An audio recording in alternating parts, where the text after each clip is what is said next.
Salom do'stlar, ushbu videomizda multi-level reading testining part 2 qismini ko'rib chiqamiz. Xo'p, demak, avvalambor o'sha variantlarimizni tarjimasidan boshlasak.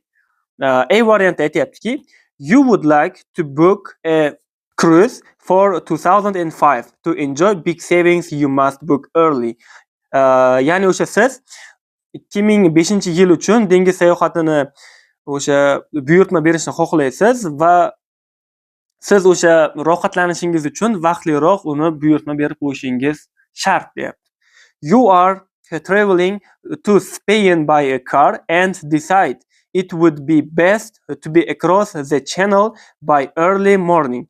Ya'ni siz Ispaniyaga mashinangiz bilan sayohat qilyapsiz va o'sha kanaldan vaqtli o'tish, erta tongda o'tishni juda ham zo'r deb o'yladingiz. You would like to spend a week on an island holiday. Ya'ni siz o'sha oroldagi bo'layotgan ta'tilda o'sha bir haftani sarflashni xohlaysiz. Ya'ni bir hafta orolda borib dam olishni xohlaysiz. You would like to go to Italy for a long weekend. Ya'ni siz Italiyaga o'sha uzoq hafta oxiri, ya'ni dam olish kunlarini uchun borishni xohlaysiz. You would like to go on holiday to Germany by car. Ya'ni siz Germaniyaga sayohatga mashinangiz bilan borishni xohlaysiz deyapti. You would like to take your partner to Paris for a weekend city break. Ya'ni o'sha siz do'stingizni Parijga hafta oxiridagi shahar dam olishlari uchun, ya'ni o'sha dam olish uchun olib borishni, ya'ni hafta oxiri shanba va yakshanba kunlari uchun olib borishni xohlaysiz deyapti. You would like to travel to France and return 10 days later. Ya'ni bu o'sha F hamda G javoblarimizga o'xshash, e'tibor berayotgan bo'lsangiz, ya'ni siz Fransiyaga sayohat qilishni xohlaysiz va 10 kundan keyin qaytib kelishni xohlaysiz deyapti. You would like to have a holiday in Ireland this summer. Ya'ni shu yozda siz Irlandiyada ta'til o'tkazmoqchisiz. You are not married and your friend cannot travel with you. However, you would like to go on holiday with a group. Ya'ni siz uylanmagansiz va do'stingiz siz bilan keta olmaydi, ammo siz guruh bilan aylanishga chiqishni xohlaysiz deyapti. You would like to have a golfing holiday in England. Ya'ni siz golfga oid bo'lgan dam olishni Angliyada xohlaysiz deyapti. Xo'p, tarjimalar tushunarli bo'lgan bo'lsa, endi bir boshidan o'qishni boshlaymiz. 7-si bu yerda Borghi di Colleoli. Try it for 3 days, treasure it for a lifetime. Ya'ni buni siz 3 kun davomida tekshirib ko'ring va o'sha borli paytda saqlab oling, ya'ni borli paytda qadriga yeting deyapti. Demak, 399 pound for 2 for 3 nights include flights deyapti. Ya'ni o'sha 3 kecha uchun $399 uchishlari bilan birga, ya'ni uchishi bilan birga, samolyot bilan birga deyapti. Visit our fully restored 13th century Italian holiday village and see it for yourself. Ya'ni o'sha bizni 13-asr yangilangan 13-asr italyancha bayramimizga tashrif buyuring va buni o'z ko'zlaringiz bilan ko'ring. Ya'ni bu yerda javobimiz o'zi tayyor, italyancha bayram deyaptimi? Demak, bizda Italiya degan javob bor edi. Ya'ni D variant.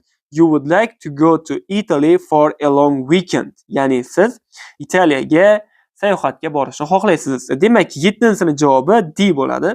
8da Eastbourne afternoon tea off, ya'ni abitdan keyingi Eastbourne'dagi golfga zarba berish, golf mashg'ulotlari desak bo'ladi. The best of a British holiday resorts for all the family. Championship class golf course. Ya'ni bu yerda Britaniyacha bayram butun oila uchun deyapti va o'sha golf chempionati ham o'tkaziladi deyapti. Ya'ni bu yerda javobimiz tayyor. Ya'ni bizda variant bor edi. Mana bu yerda qaysi edi? England. Mana oxiridagi J varianti. J varianti. You would like to have a golfing holiday in England. Ya'ni siz Angliyada golfga oid bo'lgan o'sha ta'tilni xohlaysiz deyapti. Demak, 8ning javobi J varianti. 9da free first class upgrades. Save up to 19 pound to Brussels, Lille, Paris, 2 nights in Paris. Ya'ni o'sha birinchi klass va o'sha Parijda dam olish 90 yevrongizni saqlab qoling va 2 kecha Parijda 125 dollardan boshlanadi. Bu yerda ham javobimiz tayyor, ya'ni Parijda bu yerda weekend, mana F variantida aytayapti. You would like to take your partner to Paris for a weekend city break. Ya'ni bu yerda weekend, ya'ni shanba va yakshanba 2 kecha bo'lganligi uchun bu yerda ham javobimiz o'xshash bo'lyapti. Ya'ni mos tushyapti. Xo'p, 10-si demak sail away to Holland and Germany. Ya'ni Gollandiyaga va Germaniyaga suzib boring deyapti. With your car, mashinangiz bilan. Javobimiz tayyor. Germaniyaga biz mashina bilan borishni xohlar edik.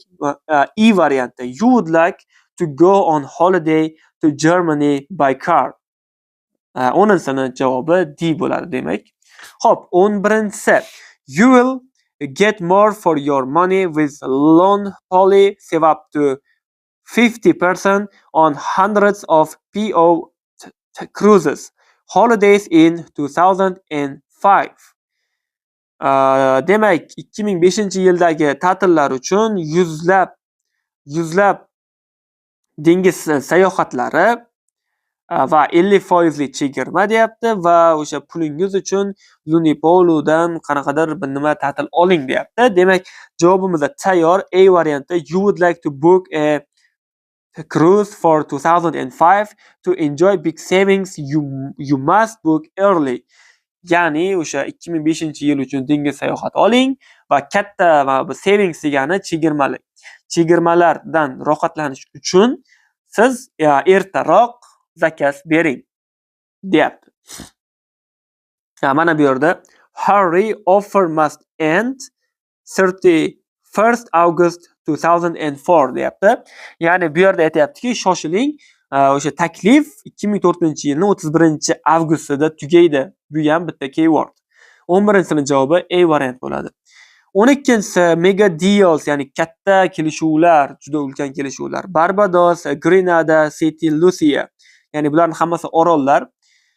479 pound for 7 nights, ya'ni 479 yevro 7 kun uchun, ya'ni bir hafta degani.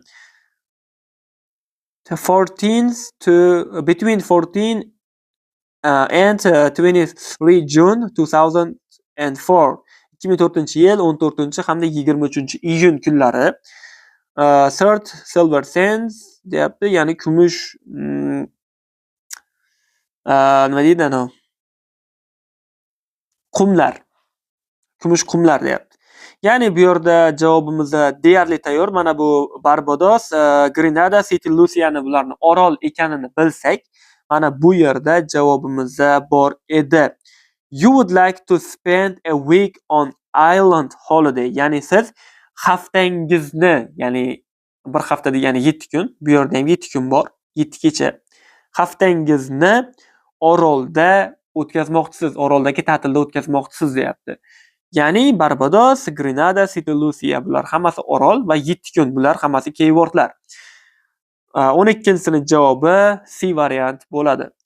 13-sida worldwide holidays for single travelers. Ya'ni dunyo bo'ylab ta'tillar bo'ydoq sayohatchilar uchun. Javobimiz o'zi tayyor. 13-sida mana bu yerda I variantida aytayapti. You are not married and your friend cannot travel with you. Ya'ni sen hali uylanmagansan va seni do'stlaring sen bilan sayohatga bora olmaydi. Va bu o'sha 13-sini I varianti to'g'ri kelishini shundoqqina keyword bilan berib qo'yibdi. Oxirgi 14-chi bizada matnimizda reklamachamiz Ireland by car this summer from 58 pound book online to Ireland. Ya'ni Irlandiyaga mashinangiz bilan shu yozda 58 yevrodan boshlab Irlandiyada o'sha onlayn zakaz bersangiz bo'ladi deyapti va javobimiz tayyor. Ya'ni mana bu yerda H varianti you would like to have a holiday in Ireland this summer. Ya'ni siz shu yozda Irlandiyaga ta'til olgani borishni xohlaysiz deyapti. O'rtoqlar, part 2 ko'rib turganingizdek oson, keywordlar deyarli shundoq berib qo'yiladi. Shunchaki ozgina e'tiboringizni jamlab, o'sha adashib ketmasangiz bo'ldi. Ya'ni o'xshash variantlar bo'lishi mumkin. Ammo обязательно albatta o'sha o'xshash variantlar, ya'ni keywordlar bilan birga berib o'tiladi. Shularga e'tibor bersangiz, part 2 dan 100 dan 100 urib chiqsangiz bo'ladi. Ya'ni 8 ta savol bo'lar ekan, 8 tadan 8 ta bemalol urib chiqa olasiz. Videomiz foydali bo'ldi degan umiddaman. Xayr, salomat bo'linglar.